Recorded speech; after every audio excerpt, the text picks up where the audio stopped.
प्रसंग चल रहा है कि अर्जुन महीनों बाद द्वारिका से लौट करके आए और युधिष्ठिर को कुछ अपशगुन हो रहे थे। श्री युधिष्ठिर जी महाराज थोड़े भयभीत तो थे, पर अर्जुन ने जैसे ही वहां उपस्थित होकर के बताया कि द्वारिकाधीश कृष्ण अपनी लीला पूरी करके चले गए, ये भाव सुनते ही श्री कुंती मैया ने तो उसी क्षण अपने प्राणों का त्याग कर दिया। पांचों पांडव मन में विचार करने लगे, इतनी हमारी सहायता करने वाले, हर समय हमारे साथ पैर से पैर मिलाकर के चलने वाले श्री द्वारिकाधीश आज हमें छोड़ करके चले गए। अब हम कैसे बैठ सकते हैं हस्तिनापुर की राज्य गद्दी पर, जिनकी कृपा से हमें सब प्राप्त है। और कल हम सुन रहे थे कि श्री अर्जुन भगवान के द्वारा किए गए उपकारों का स्मरण कर रहा है। बंधुओं, उपकारों का स्मरण उसी समय कर लिया जाए जब उपकार करने वाला सन्मुख हो, पर यह मानवीय स्वभाव होता है कि उपकार जिसने किया है वह जब तन से उपस्थित नहीं होता या हमारे सन्मुख नहीं होता, तब हम उसके उपकार याद करते हैं। जब वो दूर चला जाता है तब उसकी योग्यता, तब उसकी श्रेष्ठता, तब उसके गुण हमको दिखाई देते हैं। बंधुओं, आध्यात्मिक होने का एक यह भी लक्षण समझिए कि व्यक्ति सन्मुख हो तभी उसके गुणों का दर्शन हो जाए, तभी उसके द्वारा किए गए उपकार हमको दिखाई देने लग जाएं। पर यह मानवीय स्वभाव है कि वो तब उसका स्मरण नहीं करता। अब आप जो भाई लोग यहां बैठे हैं, सब लोगों ने अनुभव किया होगा, शमशान यात्रा पर जब जाते हैं, राम नाम सत्य कहते हुए जब जाते हैं और जिस शव को लेकर के जाते हैं, उसने चाहे जीवन में कितना भी कुछ बुरा किया हो, लेकिन उसकी अंतिम यात्रा में एक व्यक्ति भी उसकी निंदा नहीं करता है, सब उसकी प्रशंसा करते हुए चलते हैं। चाहे वो कितना भी खाने पीने वाला भी क्यों ना रहा हो, कितना भी दुराचारी क्यों ना रहा हो, लेकिन अंतिम समय में सब उसके गुण बताते हैं।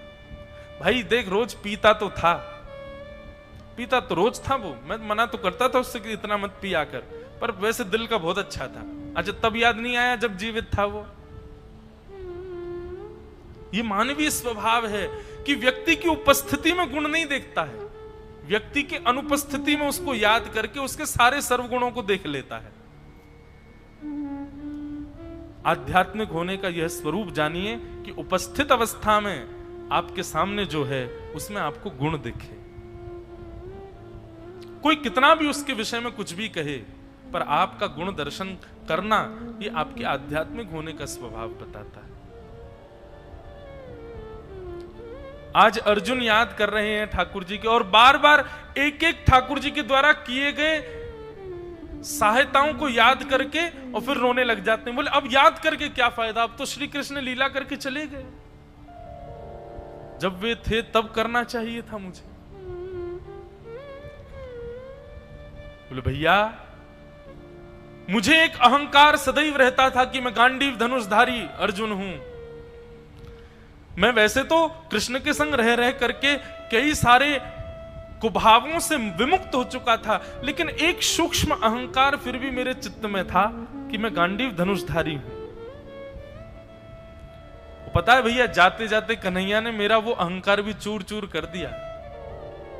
कैसे? जब द्वारिकाधीश कृष्ण अपनी लीला पूर्ण करके प्रस्थान कर रहे थे तो मुझे पास बुला करके बोल करके गए, बोले अर्जुन, मेरी जाति द्वारिका डूब जाएगी, 16,100 पटरानियों को लेकर के तो वज्रनाभ वृंदावन चले जाएंगे, बाकी मेरी जो अष्ट पटरानियां हैं, जो मेरी प्रमुख पटरानियां हैं, मैं चाहता हूं कि इनकी जिम्मेवारी तुम लो, तुम इनको सुरक्षा से लेकर के जाओ, या तो इंद्रप्रस्थ ले जाना या फिर श्री जी की शरण में इनको वृंदावन पहुंचा देना, तुम सुरक्षा से इनको लेकर के जाना। उस समय भी अर्जुन कहते मेरे चित्त में एक सूक्ष्म अभिमान आ गया कि ये कार्य मुझे इसलिए दिया गया क्योंकि गांडीव धनुषधारी अर्जुन हूं मैं। भैया,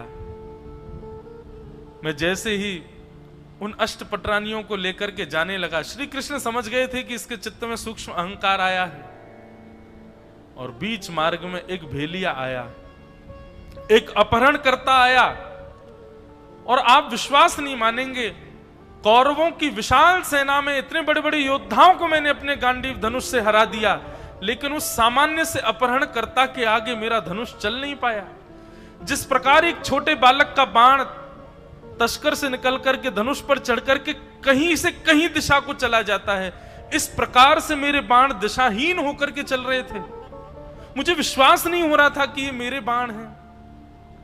तब मुझे समझ आया कि अर्जुन, तुझे अहंकार होता था कि तू तस्कर से बाण निकालता है, धनुष पर चढ़ाता है और जिसको केंद्र में लेकर के छोड़ता है बाण उसी को जाकर के लगता है। वास्तव में बाण और गांडीव धनुष की सामर्थ्य नहीं थी, श्री कृष्ण ही उस ओर देख रहे होते थे जहां मेरे बाण को जाना होता था। वेग और प्रगति उस बाण को श्री कृष्ण प्रदान करते थे, और मैं ऐसे ही अहंकार करता था कि मैंने उसको मार दिया। जाते जाते वो मुझे बता गए कि मैं गांडीव धनुषधारी अर्जुन, मेरे गांडीव धनुष भी तब तक बलशाली है जब तक कृष्ण मेरे साथ है। हमारी जो भी योग्यताएं हैं बंधुओं, उन योग्यताओं को सदैव श्री कृष्ण से विवाहित करते हुए चला करो। ऐसा है नहीं कि संसार में किसी में योग्यताएं नहीं है, सब में योग्यताएं हैं। बस अपनी योग्यताओं का विवाह श्री कृष्ण से कर दो। विवाह श्री कृष्ण से करने का मतलब अपनी योग्यताओं को श्री कृष्ण के चरणाश्रित कर दो, तभी वो योग्यताएं श्रेष्ठ हैं। नहीं तो वही योग्यता आपको अभिमानी बना देगी, आपके अंदर एक अहम को जन्म दे देगी। उसको श्री कृष्ण को समर्पित करते चलो। अर्जुन को आज खेद हो रहा है, मैं तो कुछ भी नहीं हूं। भाव सबको रखना चाहिए। आप किसी को कुछ अच्छा दे दो तो भी यही भाव रखो कि ठाकुर जी ने मुझसे करवाया, और आप कुछ अच्छा स्वीकार कर लो तब भी यही सोचना मैं योग्य नहीं था, ठाकुर जी ने मुझे दिलवाया। अपने आप को सदा अयोग्य मानते हुए रहना चाहिए। आज अर्जुन को बड़ा खेद हो रहा है कि मैं उस समय अपने आप को योग्य क्यों मानता था। मैं योग्य तो कभी नहीं था। श्री कृष्ण ही हाथ पकड़ करके मुझसे सारी क्रियाएं करवाते थे। मैंने क्यों अभिमान किया कि ये मैंने किया, उस योद्धा को मैंने मारा, इस युद्ध को मैंने ऐसे किया। वास्तव में आज पता चल रहा है कि मैं तो किसी लायक था ही नहीं। श्री कृष्ण ने ही कृपा करके मुझसे सब करवाया।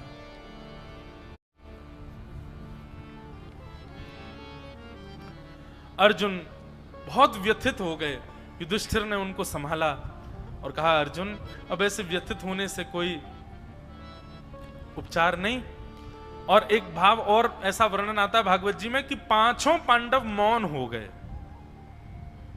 उन्होंने अब मौन धारण कर लिया कि अब हम बोलेंगे नहीं, और मौन अवस्था में ही राज्य गद्दी का त्याग करके अपने राजकीय वस्त्रों को उतार करके सिर पर विराजमान स्वर्ण मुकुट को वहीं छोड़ करके वर्कल वेश धारण कर लिए, जटा जूट धारण कर लिए, और अपने वंश के सबसे छोटे बालक परीक्षित को, जो कि अभिमन्यु का बेटा है, उत्तरा के पुत्र को छोटी सी अवस्था में ही राज्य गद्दी पर बिठा दिया, और बिठा करके राज तिलक करके ब्राह्मणों से निवेदन किया कि हे ब्राह्मण देवताओं, अब आप लोग ही इस बालक से राज शासन करवाइए, हम पांचों अब यहां से प्रस्थान कर रहे हैं।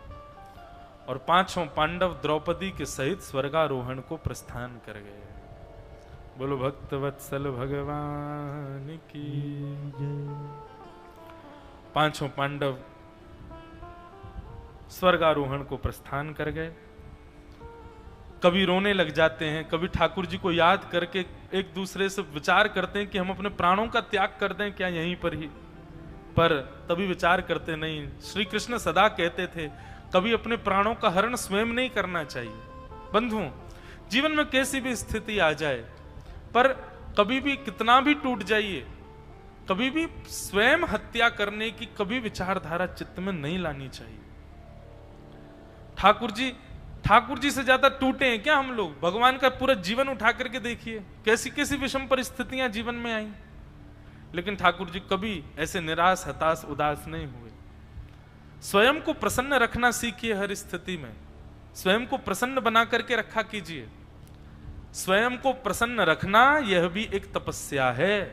हर स्थिति में प्रसन्न रखो। सुख में फूलो मती, दुख में भूलो मती, प्राण जाए मगर नाम भूलो मती। मुरली वाले को मन से रिझाते चलो, कृष्ण गोविंद गोपाल गाते चलो, कृष्ण गोविंद गोपाल गाते चलो। एक बंधु नियम बनाइए, जैसे हमारे दत्त भगवान के अनुयायी जितने भी हैं वे दिगंबरा दिगंबरा इस भाव को गाते रहते हैं, चित्त में चलता रहता है, अच्छी बात है। ऐसे ही बंधुओं भजनानंदी व्यक्ति का यही लक्षण होता है, जिस प्रकार हम श्वास लेते हैं उस प्रकार हरि चिंतन जिह्वा पर बना रहे। अपने आप एक भाव आया, कल पलस्कर गुरुजी ने एक बहुत सुंदर श्लोक हमको याद कराया और ये इतना अच्छा भाव है। अब ये श्लोक है तो मराठी भाषा में, पर इसका भाव बहुत सुंदर है।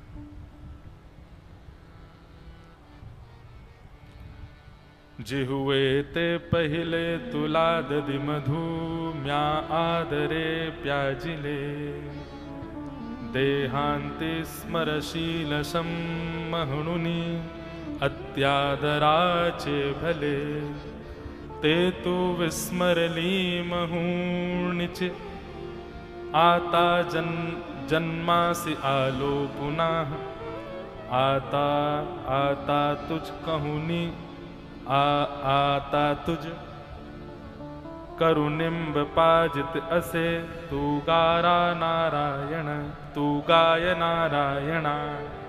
ठीक है। अब ऐसे चढ़ाओ मत, हमको पता है ठीक तो बोला नहीं हमने। अब मराठी भाषा में क्या बोलते हैं गुरुजी, इनको क्या बोलते हैं? ये श्लोक है, अच्छा श्लोक है मराठी भाषा में। लेकिन मराठी भाषा संस्कृत जैसी लगती है। अब जब आप लोग बोलते हैं भोजन के समय पर तो ऐसा ही लगता है संस्कृत में गा रहे हैं, लेकिन वो मराठी होती है। अब इसका अर्थ सुनो, कितना सुंदर अर्थ है। जिनका श्लोक है, क्या नाम कल बताए थे आप उनका? मोरोपंत जी का ये श्लोक है। वे कहते हैं, अरे जीव, अपनी जिह्वा से कहते हैं, अरे जीव मैंने तेरे साथ कितना अच्छा किया, तुझको दही खिलाया, दूध पिलाया, चाय पिलाई, चाय तो नहीं लिखी है लेकिन मैं जोड़ रहा हूं, चाय पिलाई, तुझे बढ़िया बढ़िया मीठा शहद मैंने खिलाया, तेरी जलेबी की इच्छा होती थी मैं जलेबी खिलाता था, तू पानी पूरी मांगती थी मैं तुझे पानी पूरी भी खिलाने ले जाता था। मैंने तेरे साथ इतना अच्छा किया, पर तूने मेरे साथ क्या किया? तेरे कारण मेरे देह का नष्ट होना और पुनर्जन्म लेना ये तेरे कारण ही हुआ है। अगर तूने अंतिम समय में भगवान नाम गाया होता तो मेरा पुनर्जन्म नहीं होता। मैंने तेरे साथ इतना अच्छा किया, लेकिन जीव तूने मेरे साथ अच्छा नहीं किया। तेरे ही कारण मुझको पुनरपि जननम पुनरपि मरणम पुनरपि जननी जठरे शयनम। कितना अच्छा भाव। हमारे पुनर्जन्म का कारण केवल एकमात्र जीव ही है, और हमारे पुनर्जन्म से निवृत्ति का कारण भी एकमात्र जीव है। अगर इस जिह्वा से नाम गा लिया जाए तो पुनर्जन्म न विद्यते, और नाम ना गाया जाए तो निश्चित है पुनर्जन्म होगा। लेखक कहते हैं, मैंने तो तेरे साथ अच्छा किया, लेकिन तूने मेरे साथ न्याय नहीं किया। तेरे ही कारण मेरे को पुनर्जन्म लेना पड़ा है, लेकिन अब मैं तेरी नहीं मानूंगा। अब जो तुझे चाहिए वो मैं तुझको नहीं दूंगा। तुझे अच्छा खाना, तुझे अच्छा पिलाना, ये सब अब मैं नहीं करूंगा। और यहां तो कहते हैं, मैं तुझको काड़ू निम्ब है, नीम का रस पिलाऊंगा कड़वा कड़वा, और तुझे ऐसी ऐसी चीजें खिलाऊंगा जिससे तू परेशान रहे। क्यों?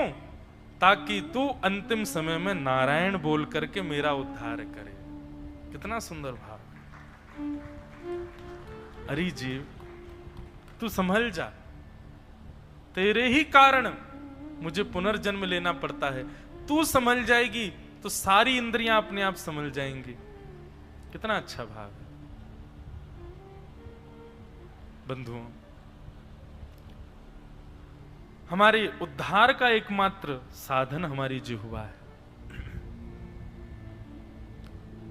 उस जीव से जितना हो सके हरिस्मरण करो। और कैसे करो? जिस प्रकार श्वास लेने पर नासिका को नहीं पता होता कि वो श्वास ले रही है, इतना नाम जप हो कि जिह्वा को पता ना चले कि वो नाम जप कर रही है, और जप चलता रहे, बिना जप के ना रहना पड़े। यहां पूरे दिन मौन रहने का मतलब ये नहीं है कि तुम मौन रहो, कुछ बोलो मत किसी से, अपने आप को योग्य दिखाओ, देखो हम तो मौन रहते हैं। मौन रहने का मतलब है मौन रह करके मनन करो। मननम मुनि, जो मौन रह करके अपने चित्त में मनन करता रहता है। किसका मनन करे? श्री कृष्ण का मनन करता रहता है, श्री दत्त भगवान का मनन करता रहता है, गुरु के द्वारा सुनाए गए सुंदर भावों का मनन चिंतन करता रहता है, उसको मौन कहते हैं। मौन का मतलब शांत रहना मात्र नहीं है। मौन का मतलब है हमारे पास इतना अवकाश नहीं है कि हम आपसे चर्चा करें, हम मनन कर रहे हैं, हम ठाकुर जी का चिंतन कर रहे हैं, इसलिए हमारी जिह्वा अभी व्यस्त है, ठाकुर जी की सेवा में व्यस्त है, इसलिए मौन रहना है। मौन का मतलब केवल न बोलना नहीं होता है। मौन होते इसलिए हैं ताकि जीव कुछ ना बोल करके हरि स्मरण करे, हरि चिंतन करे, हरि ध्यान करे।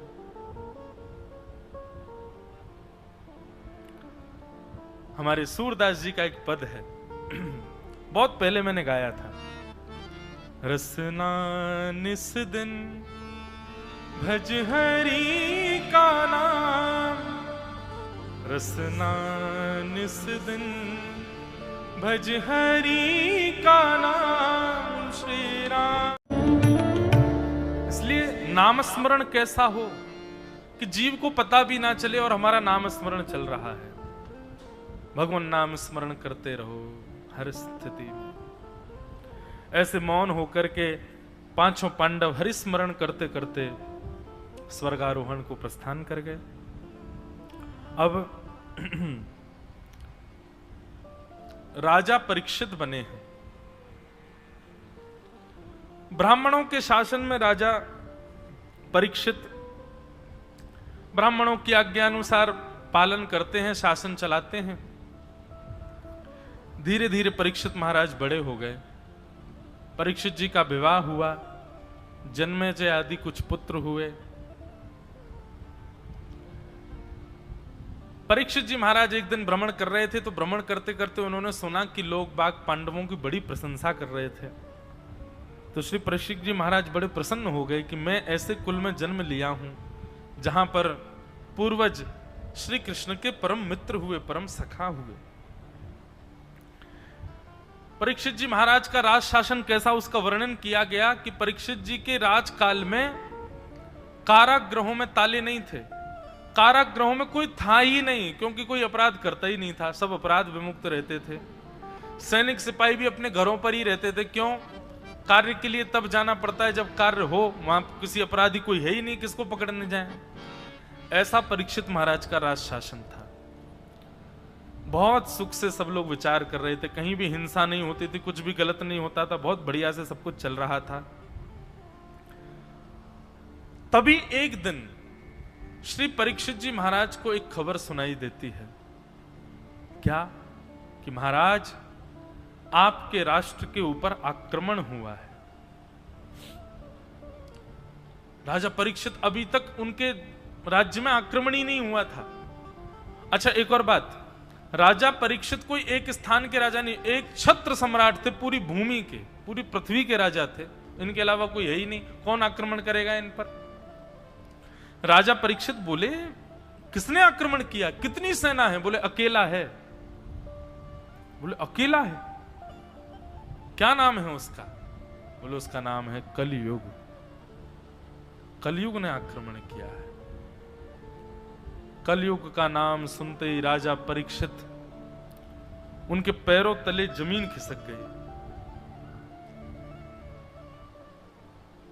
राजा परीक्षित भयभीत पहली बार हुए अपने जीवन में कि कलयुग आ गया।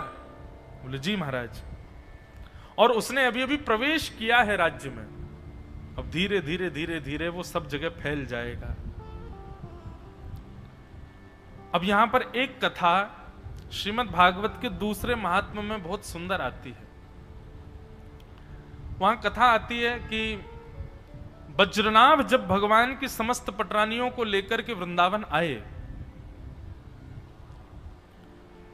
बहुत सुंदर कथा, भाव से सुनिएगा।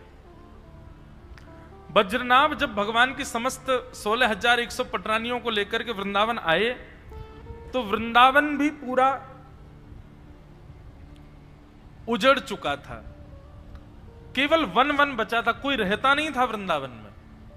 श्री कृष्ण के स्वधाम गमन के बाद कोई अगर वृंदावन में थे भी तो वे भी कहीं गुप्त स्थान पर चले गए थे, यहां रहेंगे तो कृष्ण की और याद आएगी, इसलिए वृंदावन में कोई था नहीं, केवल यमुना जी बहती थी और पशु पक्षी रहते थे, बाकी कोई नहीं था। जब वज्रनाभ पहुंचे तो श्री वज्रनाभ जी ने जाकर के भगवान के स्थानों को ढूंढा, कंस का कारागृह कहां है, नंद भवन कहां है, ठाकुर जी की गौशाला कहां है, भगवान कहां कहां क्या लीला करते थे, सब वज्रनाभ ढूंढ रहे थे। और ज्यों ज्यों ढूंढ करके उस स्थान के बारे में आकर के अपनी माताओं को बताते तो माताएं और ज्यादा रोने लग जाती। वज्रनाभ जी बड़े चिंतित हो गए, मैं कैसे संभालूं सबको। तब श्री वज्रनाभ जी ने चित्रकूट में विराजमान यदुवंशी नंद बाबा के कुल गुरु श्री सांडिल्य मुनि को पत्र लिखा और पत्र लिख करके उनको वृंदावन आने के लिए कहा। तब श्री सांडिल्य मुनि वृंदावन आए और वृंदावन आकर के सांडिल्य मुनि ने वहां पर प्रश्न, कथा तो बड़ी हो जाएगी पूरी, बहुत महात्म्य ही है वो पूरा। सांडिल्य मुनि से उन्होंने पूछा कि मैं यहां वृंदावन में अपनी माताओं को लेकर भगवान की आज्ञा से आ तो गया हूं, पर मेरी माताएं यहां रुदन करती रहती हैं और देखिए तो सही इस वृंदावन में कोई है ही नहीं, मैं क्या करूं, किस प्रकार अपनी माताओं को प्रसन्न करूं, आप आज्ञा करो। तब सांडिल्य मुनि ने बड़ा अच्छा प्रवचन किया, उन्होंने ये बताया कि ये वृंदावन साक्षात स्वयं श्री कृष्ण हैं, ये वृंदावन में दिखने वाले वृक्षवल्लरियां ये श्री कृष्ण के रोए हैं, वृंदावन में बहने वाली यमुना ये श्री कृष्ण रूपी वृंदावन की नब्ज है, नाड़ी है, नस है। वृंदावन में घने जंगलों के रूप में दिखने वाले ये वन ठाकुर जी के केश हैं। इस प्रकार संपूर्ण वृंदावन का वर्णन किया श्री सांडिल्य मुनि जी ने। तब उन्होंने कहा, बोले देखो तुम्हारे विरह को दूर करने का एक ही उपाय है, क्या? कथा। और ये कथा तुमको कौन सुनाएगा?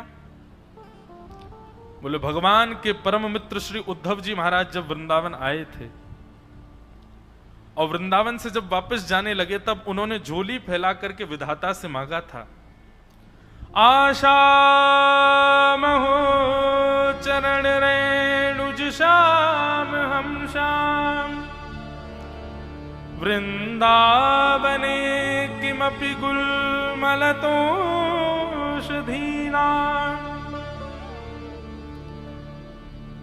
श्री उद्धव जी महाराज विधाता से मांग रहे हैं कि हे विधाता मुझ पर एक अनुग्रह कर दो, क्या मुझे अगले जन्म में या इस जन्म में ही ऐसा अनुग्रह कर दो कि मुझे वृंदावन के लता गुल्म पत्र पुष्पों के रूपों में अवस्थित कर दो। यहां के वनचर ये जो वृक्षवल्लरियां हैं इनके रूप में मुझे तुम यहां जन्म दे दो विधाता। विधाता ने पूछा क्यों? बोले क्योंकि मैं इन गोपियों के, इन ब्रजवासियों के चरणों में दंडवत प्रणाम करने का अधिकारी नहीं हूं, मैं इतना योग्य नहीं हूं कि इनको दंडवत कर सकूं, इसलिए ऐसी बात आपसे मांग रहा हूं कि मुझे वृक्षवल्लरी पौधे के रूप में अवस्थित कर दो, ताकि जब कभी भी व्यार चले, हवा चले तो अनायास ही इनकी ब्रजरज मुझ पर आ जाए, मैं उसी में ही लिपा रहूं, सना रहूं। और एक बात, मैं प्रणाम करूंगा तो एक ही बार प्रणाम कर पाऊंगा, लेकिन वृक्षवल्लरी बनकर के यदि वृंदावन में प्रकट होऊंगा तो 24 घंटे इनकी चरण रज में ही सना रहूंगा, इसलिए कृपा करके मुझे वृक्ष बना दो। सांडिल्य मुनि कहते हैं वज्रनाभ वही उद्धव जी महाराज यहां की वृक्षवल्लरियों के रूप में गुप्त बैठ करके भजन कर रहे हैं। तुम जाओ और जाकर के कुसुम सरोवर गोवर्धन के समीप में वहां पर जाकर के मधुर कीर्तन करना। और सुनो, मैं तुमको सहायता के लिए एक व्यक्ति का नाम और बता देता हूं। कौन? बोले जिस प्रकार भगवान के वंशधर तुम हो, ऐसे ही पांडवों का वंशधर इंद्रप्रस्थ में बैठा है, उसका नाम है परीक्षित। तुम उसको भी बुलाओ। बहुत ध्यान से सुनना, कथा बड़ी अच्छी है। तब परीक्षित जी महाराज को वज्रनाभ ने वृंदावन बुलवाया और वृंदावन बुला करके परीक्षित जी से कहा कि भैया सांडिल्य मुनि की आज्ञा से कुसुम सरोवर पर जाकर के कीर्तन करना है। तब वहां उद्धव जी प्रकट होंगे और श्री उद्धव जी से भागवत की कथा सुननी है, तभी माताओं का विरह शांत होगा। मैंने आपको इसलिए बुलाया है कि पूरी व्यवस्था, मैं तो नया हूं, मैं तो द्वारिका से आया हूं, मुझे तो यहाँ की ज्यादा व्यवस्थाएं पता नहीं, आपका इंद्रप्रस्थ समीप है, सब व्यवस्था आपको दिखवानी है। तो परीक्षित जी महाराज बोले निश्चित पूरी व्यवस्था मैं देखूंगा। मतलब एक प्रश्न मन में मेरे उठा था, मैंने अपने गुरुदेव से पूछा था, जब दसम स्कंद प्रारंभ होता है श्रीमद् भागवत में और वहां पर श्री परीक्षित जी महाराज को सुखदेव जी 2 श्लोकों में कृष्ण कथा सुना करके जब शांत हो जाते हैं तो परीक्षित कहता कथितो वंश विस्तारो भवता सोम सूर्ययो, मुझे कृष्ण की कथा विस्तार से सुनाइए। जबकि हम पूरी कथा अभी सुनेंगे तो कितनी राजाओं की कथा और कितने भाव सुखदेव जी महाराज सूक्ष्म सुनाते हैं, लेकिन परीक्षित कहीं नहीं कहते कि मुझे विस्तार से सुनाओ। और जब सुखदेव जी ने 2 श्लोकों में कथा सुनाई तो परीक्षित इतने व्यथित हो गए, उन्होंने ये तक कह दिया कि नाथ अगर आपने कुछ क्षण कथा और नहीं सुनाई ना तो मेरे प्राण निकल जाएंगे।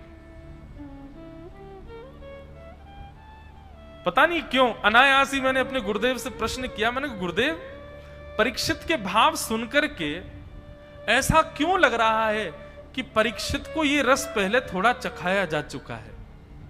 तो हमारे गुरुदेव मुस्कुरा गए, बोले कि निश्चित। तब उन्होंने ये कथा सुनाई, भागवत के ही दूसरे महात्म की कथा है।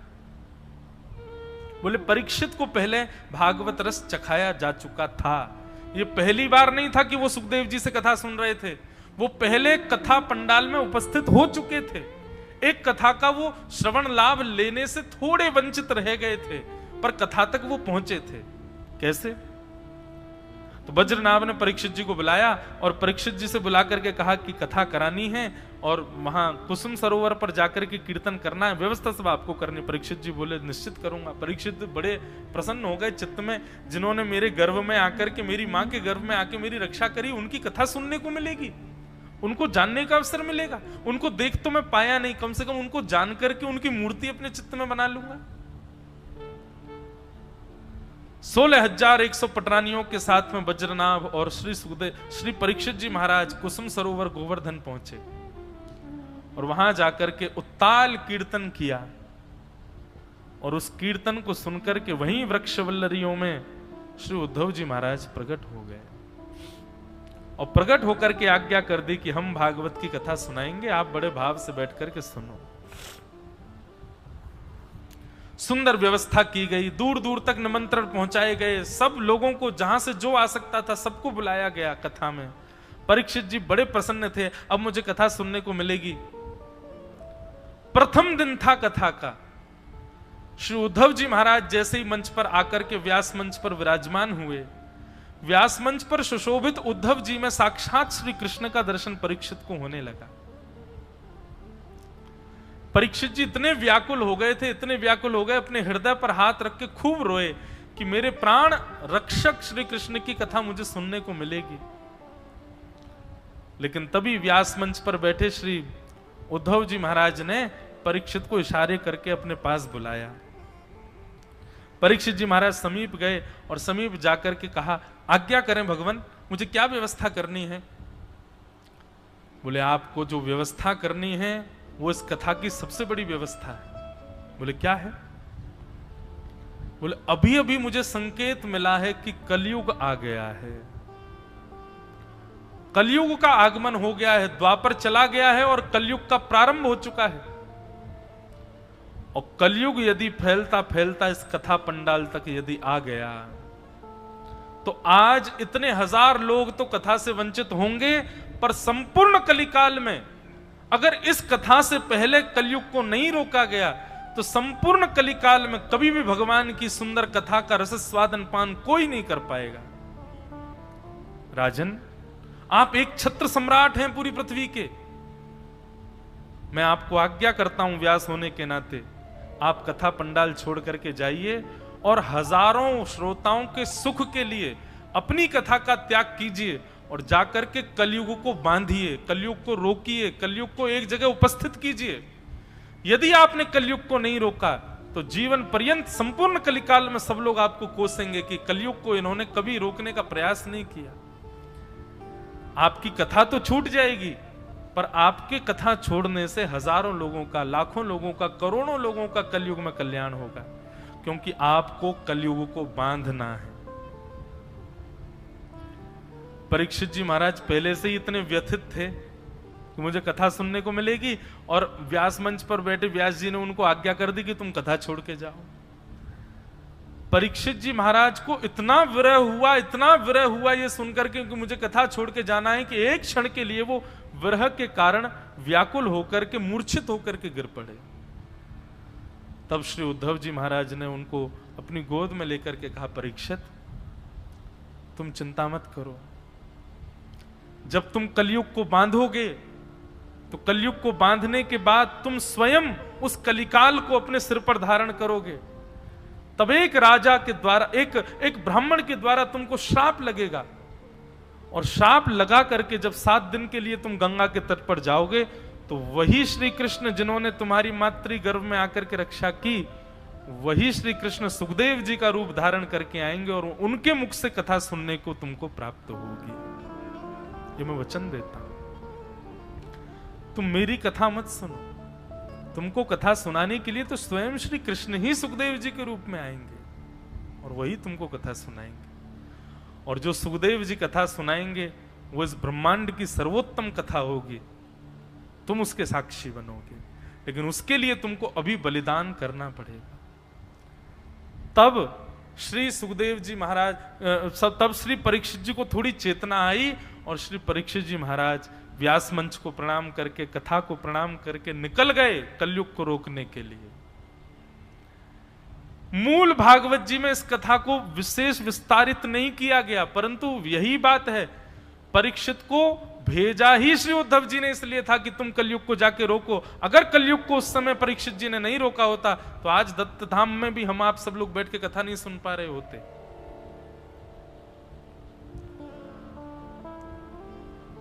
श्री परीक्षित जी महाराज, उनको खबर पता चली कि कलयुग आ गया है। वो पहले से ही जानते थे कि कलयुग को रोकने के लिए तो मैं आया हूं, इसी के लिए भगवान ने मेरी गर्भ में आकर के रक्षा की थी कि कलयुग मेरे द्वारा ही बांधा जाएगा। और निकल पड़े आखेट में कलयुग से मिलने के लिए राजा परीक्षित। जैसे ही वन में गए तो वन में जाकर के देखा कि एक वृषभ, एक बैल जिसके 3 पैर कटे हुए हैं, वो अपने एक पैर से खड़ा है और उसके सामने एक गैया खड़ी है। उस गैया के नेत्रों से ऐसे आंसू बह रहे हैं जैसे कोई बालक उसका मार दिया गया हो। और एक भयाभय स्वरूप वाला व्यक्ति उस वृषभ के 4थे पैर को भी काट रहा है। बंधुओं, ये वृषभ कौन है? ये धर्म है। धर्म के 4 चरण हैं, सत्य, दान, दया और पवित्रता। कलयुग इन 4 चरणों में से 3 चरणों को काट चुका है, सत्य, दान, दया और पवित्रता। ये 4 चरण हैं। तो इसमें से सत्य को छोड़ करके दया, दान और पवित्रता, ये 3 चरण कलयुग के कट चुके हैं। श्री दत्त धाम में आपको पवित्रता का अनुभव हो रहा होगा। यहां से 2 किलोमीटर दूर जाकर के देखो, बाहर रोड पे ही चले जाओ। यहां मैं पहले ही दिन कह रहा हूं कि यहां कलयुग नहीं है, क्योंकि कलयुग वहां नहीं रहता जहां धर्म के 4 चरण हो, सत्य, दान, दया और पवित्रता। यहां 4 रूप देखने को मिलते हैं। सत्य भी है, असत्य बोलोगी कैसे? मौन हो सब लोग, किससे बोलोगे असत्य? सत्य। दान, यहां दान किया जा रहा है। किसका दान किया जा रहा है? अपने कंफर्ट जोन का, अपनी सुख समृद्धियों का। हम लोग अपने सुख से परे रह करके यहां बैठे हैं, उनका दान कर रहे हैं हम। तो दान भी है यहां पर, तो सत्य भी है, दान भी है, दया। दया तो दिख ही रही है, छलक रही है सबके नेत्रों में, सबके भावों में। और पवित्रता, यहां तो 3 बार तो गंगा स्नान है ही, पर कुछ नहीं, आप बैठे बैठे यहां की हवाएं भी ले लोगे तो भी पवित्र हो जाओगे। यहां इतने पवित्र आत्माओं का स्पर्श करके हवा भी आपका स्पर्श कर लेगी तो पवित्र हो जाओगे। पवित्रता चारों है। पर कलयुग में धर्म का केवल एक पैर बचा है, सत्य। दान, दया और पवित्रता, ये 3 पैर धर्म के कट चुके हैं। संसारी लोगों में ना तो दान का दर्शन होता है, ना दया का दर्शन होता है, ना पवित्रता का दर्शन होता है। और सुनिए, सत्य का दर्शन भी कितना होता है कि सत्य बोलने में तो वो भी अखरते हैं, लेकिन हां, सुनने की इच्छा रखते हैं। सत्य कितना बचा है कलयुग में? बोलता कोई नहीं है, पर सुनना सब चाहते हैं। इतना सत्य तो अभी भी जीवित है। तो सत्य एक पैर पर खड़ा था, और काला काला व्यक्ति जो उस धर्म के चौथे पैर को काट रहा है, यही कलयुग है। और सामने रुदन कर रही जो गैया है, यही पृथ्वी है। पृथ्वी रुदन करती है जब धर्म का ह्रास होता है। यह दृश्य जब कलयुग का देखा परीक्षित ने, अपनी तलवार निकाल करके मारने के लिए जैसे ही गए, चरणाश्रित हो गया। बोले भगवान मुझे मत मारिए। और प्रणाम करके दूर जाकर के एक वृक्ष के पीछे छुप करके खड़ा हो गया कलयुग। राजा परीक्षित बोले कलयुग से बाद में मिलूंगा, पहले धर्म से मिलूं।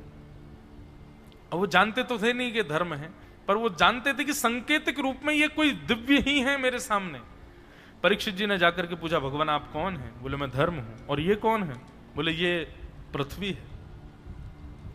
दोनों के चरणों में प्रणाम किया। बोले आप दोनों का पालन करना मेरा कर्तव्य है, मैं एक छत्र सम्राट हूं, आज्ञा कीजिए, आपको कष्ट कौन दे रहा है?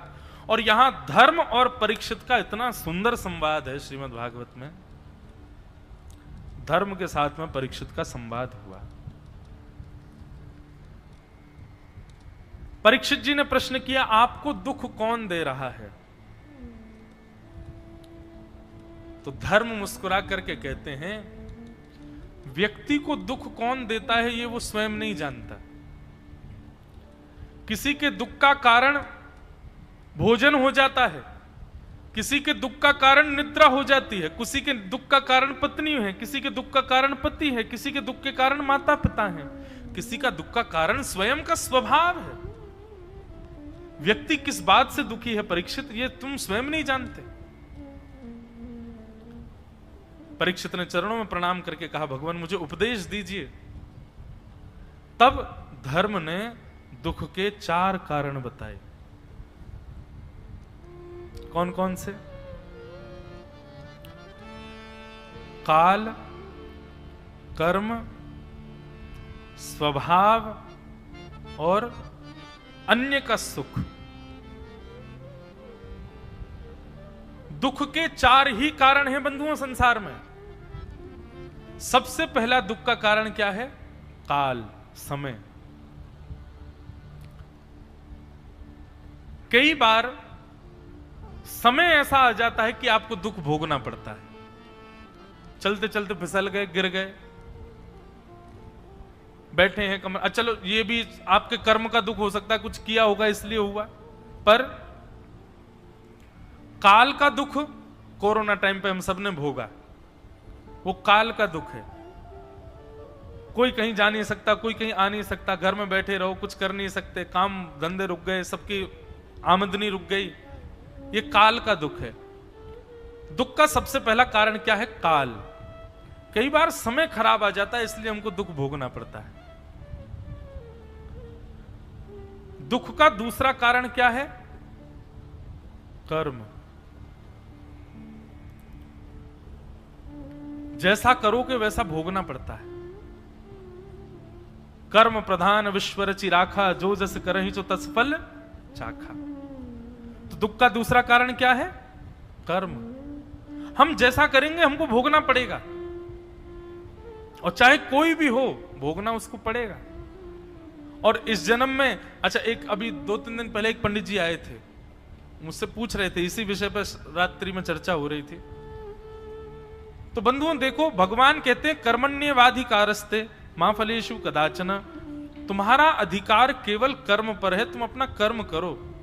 कई लोग इस चिंता में बने रहते हैं कि मेरे साथ ऐसा हो रहा है, तो मैंने क्या किया जो मेरे साथ ऐसा हो रहा है। भाई आप सोच नहीं सकते इस बात को। क्यों? क्योंकि ये जरूरी नहीं है कि इसी जन्म में किए कर्म को भोग रहे हो आप, पूर्व जन्म का भी हो सकता है। इसलिए भगवान ने स्पष्ट कर दिया, तुम्हारा अधिकार ये सोचने का है ही नहीं कि फल क्यों भोग रहे हो, फल किस भाव से भोग रहे हो। वो मेरा अधिकार है, मैं कौन से जन्म का तुमसे भुगवा रहा हूं। भीष्म पितामह ने पूछा, मुझे अपने 100 जन्मों की याद है कि मैंने कोई गलत काम नहीं किया, और मेरे रोम रोम में बाण लगाया ठाकुर जी। मुझसे ज्यादा पापी दुर्योधन, मुझसे ज्यादा पापी दुशासन, उन लोगों को इतनी पीड़ा नहीं हुई जितनी पीड़ा मुझको हो रही है मरते समय। मैंने ऐसा कौन सा पाप किया? तब भगवान कहते हैं 100 जन्मों की तुमको याद है, तुमको क्या लगता है 100 ही जन्म होते हैं? 101वां नहीं हो सकता। भीष्म पितामह सर पकड़ करके बैठ गए, बोले मतलब मैं अपने 101वें जन्म का कर्म भोग रहा हूं अब? ठाकुर जी बोले और नहीं तो क्या। भगवान ने कर्म की गति बताई, 2 बात बताई। बोले पहले तुमने एक जीव 101वें जन्म में एक राजकुमार थे, उस जीव को सुई चुबोते थे, तुमको बड़ा मजा आता था, उसी का परिणाम तुमको अभी भोगना पड़ा, आदि आदि। दूसरा बताया, इसमें तुम इस कर्म इस जन्म का भी भोग रहे हो। भीष्म पितामह बोले इस जन्म का क्या भोगा मैंने? बोले भरी सभा में द्रौपदी का चीरहरण हो रहा था, दुर्योधन से कोई अपेक्षा नहीं थी मेरी, दुशासन से कोई अपेक्षा नहीं थी मेरी, पांडवों से कोई अपेक्षा नहीं थी क्योंकि हार गए थे, पर उस सभा में मुझे केवल एक व्यक्ति से अपेक्षा थी और वो थे तुम। पितामह, तुम्हारी वाणी और तुम्हारी उपस्थिति में इतनी सामर्थ्य थी कि यदि तुम खड़े होकर के एक बार कह देते दुशासन द्रौपदी की साड़ी छोड़ो, तो किसी की हिम्मत नहीं थी कि कोई आगे कुछ कर सकता। लेकिन तुम चुपचाप बैठे रहे, कुछ नहीं किया तुमने। इसलिए अधर्म करने वालों को पीड़ा कम देता हूं मैं। अधर्म होते हुए, अधर्म को रोकने की सामर्थ्य होते हुए और अधर्म होते हुए देखने वाले को अधर्म करने वाले से ज्यादा पीड़ा देता हूं मैं। आप सामर्थ्यवान थे, आप रोक सकते थे, लेकिन आपने कुछ नहीं कहा। इसलिए मेरी अपेक्षा को विफल किया आपने, अधर्म होते हुए देखा आपने, सामर्थ्यवान होते हुए देखा, इसलिए आप इतनी पीड़ा भोग रहे हैं। तो कर्म का कब कहां क्या भोग रहे हैं, इस पर हमारी बुद्धि चलानी भी नहीं चाहिए। और एक बात कहूं आपको, हजारों वर्षों से लोग इस पर प्रवचन करते आ रहे हैं, हजारों वर्षों तक करते रहेंगे, लेकिन कर्म की गति आप समझ ही नहीं पाओगे, नहीं समझ पाओगे। इसलिए उसमें बुद्धि मत लगाओ। मैं आपको पहले ही सचेत कर रहा हूं, कौन से कर्म का फल मैं भोग रहा हूं ये सोचना ही नहीं है। ठाकुर जी का अधिकार है, उसमें आप क्यों बुद्धि लगाते हैं अपनी। कर्मन की गति न्यारी, सूरदास जी का पद है।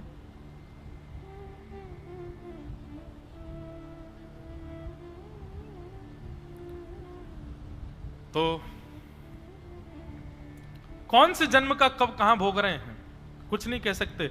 तो पहले दुख का कारण काल, समय।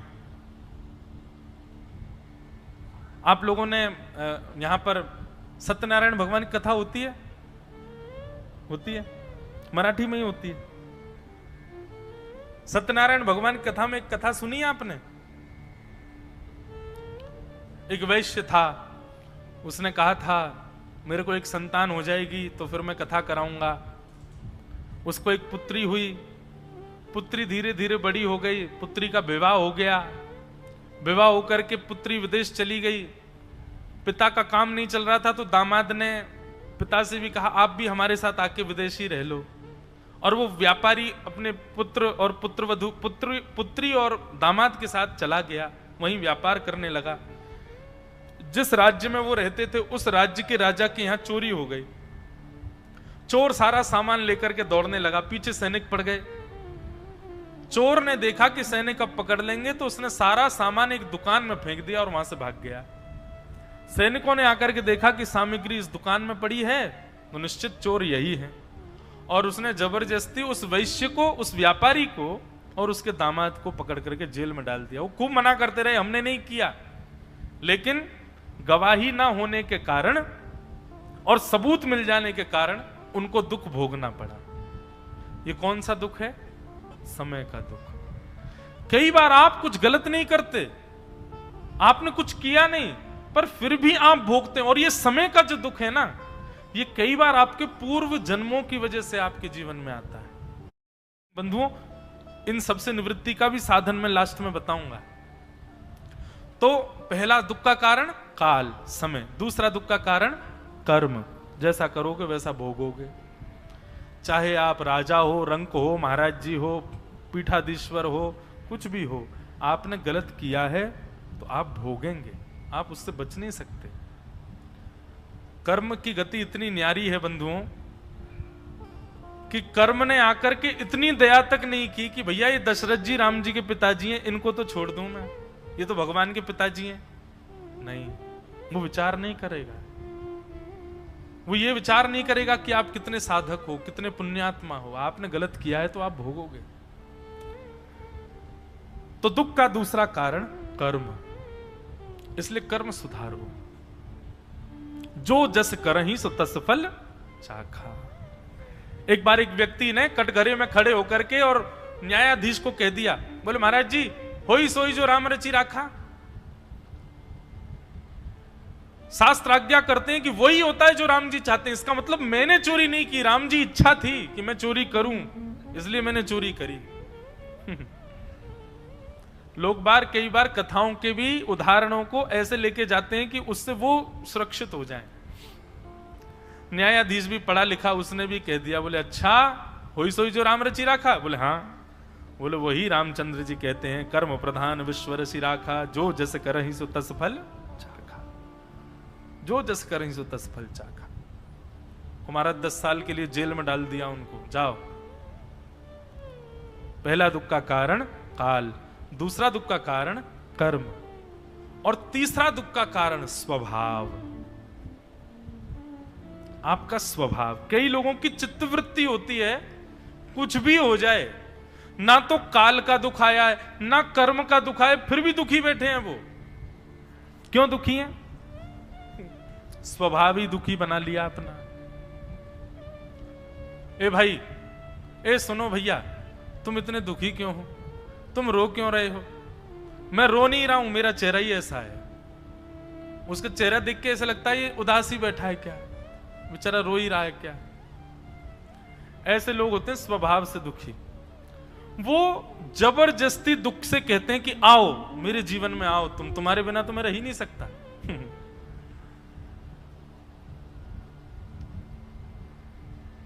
क्यों उदास हो भैया? बोले आज प्रसादी पाई थी, दाल में नमक कम था, सुबह से भूखा था मैं, भोजन करने बैठा, दाल में स्वाद ही नहीं आया। वो इसी बात से दुखी हो गए महाराज।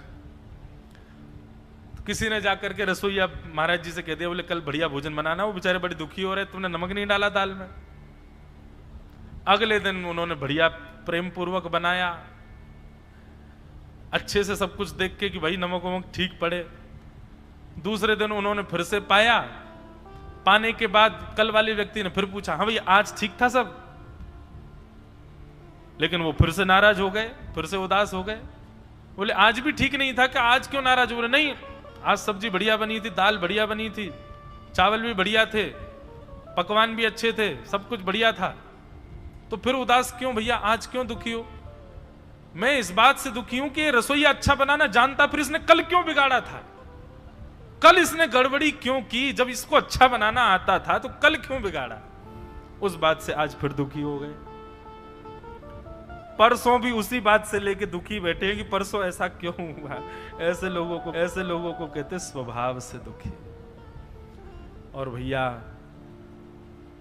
ये स्वभाव से दुखी जो लोग हैं ना, इनको ना तो कथा प्रसन्न कर सकती है, इनको ना तो सत्संग प्रसन्न कर सकता है, इनको ना किसी व्यक्ति का संग प्रसन्न कर, ये कभी प्रसन्न नहीं हो सकते। ये 4 प्रकार के दुखों में 2 लोग तो सुखी हो सकते हैं और 2 लोग कभी सुखी नहीं हो सकते। पहला स्वभाव से दुखी व्यक्ति और दूसरा दूसरे के सुख से दुखी व्यक्ति। चौथे दुख का कारण क्या है? दूसरे के सुख से जो दुखी है उसको कोई सुखी नहीं कर सकता। इसी को कहते हैं मात्सर्य। धर्म ने ये 4 दुख के कारण बताए, लेकिन अब मेरी एक बात सुनिए।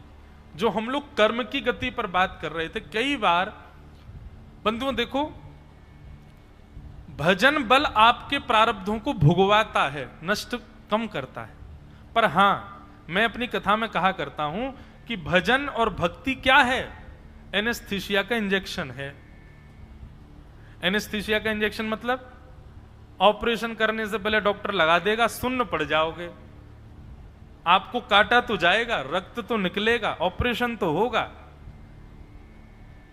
लेकिन आपको दर्द नहीं होगा। ठीक वैसे ही ये कथा, भक्ति, भागवत आदि भजन, ये सब क्या है? आपके कर्म के प्रारब्धों को भुगवाते हैं, और पूर्व के भी जो कर्म हो वो भी भुगवा देते हैं आपसे। पर जब आप भक्ति भागीरथी के आश्रय में आ जाते हैं तो आपको पीड़ा कम होती है, आप प्रसन्नता से उसको सहन कर लेते हैं, सह लेते हैं। उससे फिर आप व्यथित नहीं होते, विचलित नहीं होते। इसलिए भजन बल यदि आपका है, जप करते हैं, नाम जप करते हैं, गुरु आज्ञा मानते हैं, कथा आदि सुनते हैं और कथा में सुनी गई भावों को चित्त में उतार करके जीवन में उनका आगमन कराते हैं, तो निश्चित है जो कर्म से मिलने वाला जो फल है वो कहीं ना कहीं विशाल पर्वत की जगह सूक्ष्म हो जाता है। तो दुख के 4 कारण सदैव याद रखना: काल, कर्म, स्वभाव और दूसरे का सुख। ये धर्म प्रवचन कर रहे हैं राजा परीक्षित को, और प्रवचन करने के बाद कहते हैं कि राजन, व्यक्ति के दुख के ये 4 कारण होते हैं, बाकी तुम तो बड़े ज्ञानी हो, तुम सब जानते हो। हमें दुख कौन दे रहा है ये हम बताएंगे नहीं, क्योंकि हम धर्म हैं, और धार्मिक व्यक्ति का स्वभाव होता है वो प्रस्तुत तो करता है बात को, पर किसी की चुगली नहीं करता, शिकायत नहीं करता। हां, जो स्थिति है उसका प्रतिपादन तो करेगा कि ऐसे ऐसे स्थिति है, पर किसी की शिकायत का भाव ये धार्मिक व्यक्ति का स्वभाव नहीं होता। तो धर्म ने कहा हम बताएंगे नहीं कि हमको कष्ट कौन दे रहा है, पर आप हमारी स्थिति से और यहाँ के वातावरण से पूर्ण रूपेण अवगत हैं राजन परीक्षित। कौन कष्ट दे रहा है आप अपनी बुद्धि से विचार करो। राजा परीक्षित तुरंत तलवार लेकर के और उस काले व्यक्ति के पास गए और जाकर के उसके ऊपर जैसे ही तलवार का प्रहार करने लगे, चरण पकड़ लिए, बोले महाराज मुझे मत मारो। बोले अपना नाम बताओ, कौन हो तुम? बोले मैं कलयुग, मेरा नाम कलयुग है। कलयुग का नाम सुनते ही राजा परीक्षित बोले मेरे राज शासन को छोड़ करके जाओ।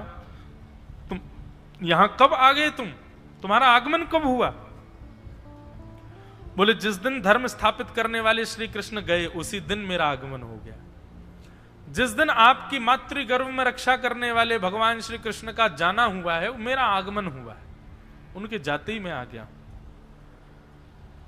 मतलब चित्त में जब तक श्री कृष्ण है तब तक कलयुग आपके ऊपर आक्रमण नहीं कर सकता। जिस दिन श्री कृष्ण चले गए कलयुग का आक्रमण होगा, निश्चित होगा। और यदि आप ऐसा मानते हो कि आपके चित्त में श्री कृष्ण है और फिर भी कलयुग का आक्रमण है, तो फिर वो श्री कृष्ण नहीं है। आपने भ्रांति पाल रखी है कि आपके चित्त में श्री कृष्ण है। यदि श्री कृष्ण होंगे तो कलयुग अपना, हां बाहर से आक्रमण खूब करेगा, आक्रमण तो खूब करेगा, लेकिन आपके भीतर प्रवेश नहीं कर पाएगा। कलयुग बंधुओं इतना भयावह है, वो सीधे आक्रमण आपके मन और आपकी बुद्धि पर करेगा। और ये मन और बुद्धि जैसे ही विकार युक्त होते हैं, सब नष्ट हो जाता है उसी समय। इसलिए भगवत भजन रूपी एक वैक्सीन है, इसको ले लीजिए और सदा इसकी ओवरडोज लेते रहा कीजिए, ताकि कलयुग रूपी वायरस जो बाहर घूम रहा है ये आपको छेड़ ना सके, आपके भीतर प्रविष्ट हो ना सके।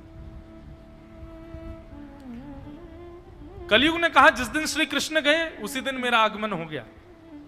बोले अच्छा, लेकिन मैं यहां का एक छत्र सम्राट हूं, मेरी आज्ञा के बिना तुम रह नहीं सकते यहां पर, इसलिए मैं आज्ञा देता हूं मेरे राज्य को छोड़ करके चले जाओ। कलयुग बोला भगवान आप ब्रह्मा की बनाई हुई गति को निष्कासित नहीं कर सकते। सतयुग के बाद त्रेता, त्रेता के बाद द्वापर, द्वापर के बाद मेरा आना यह ब्रह्मा का निर्धारित कर्म है। आप उसके विपरीत जाएंगे तो आप भी अधर्मी हो जाएंगे, इसलिए मुझे स्वीकार तो करना पड़ेगा आपको। कलयुग। राजा परीक्षित सोचने लगे क्या करूं। तब कलयुग ने ही अपनी तरफ से कहा कि एक काम कीजिए भगवान, मुझे कुछ स्थान दे दीजिए और मैं वचनबद्ध होकर आपसे कहता हूं, संपूर्ण कलिकाल में, मेरे युग में, मैं आपको वचन देता हूं उन स्थानों का मैं कभी त्याग करके अन्यत्र नहीं जाऊंगा, मैं उन्हीं स्थानों में रहूंगा। और आप देखिएगा विडंबना ये रहेगी आपके इस कलयुग में कि मैं कहीं नहीं जाऊंगा, लेकिन आप जहां मुझे अवस्थित करेंगे इंसान अपने आप वहीं आएगा, अपने आप मुझको आकर के अपने हृदय से लगाएगा। सबसे भयावह राक्षस बंधुओं, सतयुग त्रेता द्वापर में तो राक्षस अलग से होते हैं, पर कलयुग तो युग ही राक्षस है। यहां तो दिख रहा होगा कोई धर्मात्मा, लेकिन भीतर उसके कली बैठा है। बहुत खतरनाक है कलयुग। कलयुग ने कहा आप मुझे स्थान दे दीजिए और जितने कम से कम स्थान दे सको उतना विचार कीजिएगा, लेकिन मैं फिर भी वचनबद्ध होकर कहता हूं मैं अपना स्थान नहीं छोड़ूंगा, आप संसार के जीवात्मा ही स्वयं चल करके मेरे पास आएंगे। राजा परीक्षित ने 4 स्थान प्रदान किए, द्यूतम पानम स्त्रियः सूना। कलयुग मैं तुमको 4 स्थान प्रदान करता हूं।